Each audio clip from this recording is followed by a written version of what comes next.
I came to the healing rooms because I'm in rehab and I was desperate for anything, and I was pretty much going to kill myself, and I just asked God. I just came with no expectations. I came for anything. I needed something big or else I was going to kill myself. Well, I'm just going to read off this for now. This is my notes I've been trying to define for the last month to come here, because there's been so many things that have happened that I really just put the big things down. I mean, the list could go on, and I couldn't finish, so I finally got the 10 biggest things, the main, so this is it. All right, so just read? Please. Okay. So, I came to these healing rooms just 50 days ago. I'm from LA and have seen and lived horrors of all kinds. I got here completely desperate and broken, with a definite plan that if I failed again, I was relieved to know, with everything in me, that I was completely at ease killing myself in my storage unit back in LA. Suicide was the only relief I had left.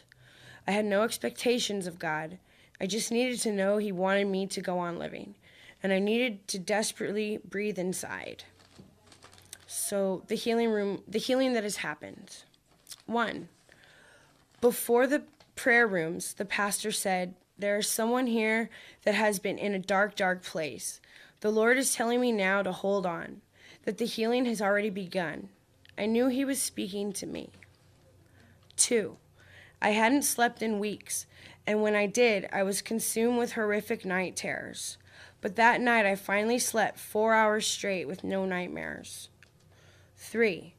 I walked out with a sense of peace I've never known. I immediately felt lighter when I inhaled and exhaled. I could breathe inside for the first time. 4. My PTSD was so unbearable, I actually started having seizures triggered by flashbacks of past trauma. I haven't had one since, and God has given me enough relief to finally begin working on my buried past. 5. I prayed deliverance from bondage of past soul ties. I no longer feel chained to unhealthy people, my past abusers, my street family in the hood, or anyone. 6. The judge in LA didn't send me to prison. He told me just 4 days after these healing rooms that he could see something different in me. He told me to stay in captive hearts rehab. 7. I went back to the doctor to recheck my heart. He was puzzled and told me with shock on his face that my 2 damaged heart valves and murmur were gone. How could this be? He repeated. I don't understand. I just smiled. I went to the healing rooms last week, I said. It's God, man. He checked me 3 times. 8. A girl came into the rehab, and the first night she asked if I wanted to leave with her and get high on heroin. And it hit me that God had removed the obsession to get loaded. She left the next day, but I was able to pray with her. 9.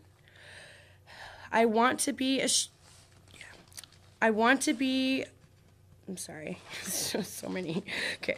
I want to be a street minister and youth advocate to homeless kids, runaways, and abused kids, but also to help those trapped in gang life. 10. I got diagnosed with HIV in 2007, but after the healing rooms, I had accepted to use even my worst challenges for His will and to give hope. I finally gave in to get new labs to check the levels of my T cells and viral count. To my shock and those around me, I am now completely negative. My conclusion? God is a show-off and my best friend. He literally tickles me when I'm sad. The end.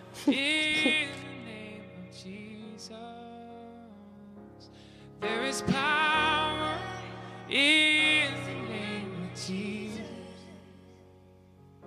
to break every chain, break every chain, break every chain, to break every chain, break every chain, break every chain.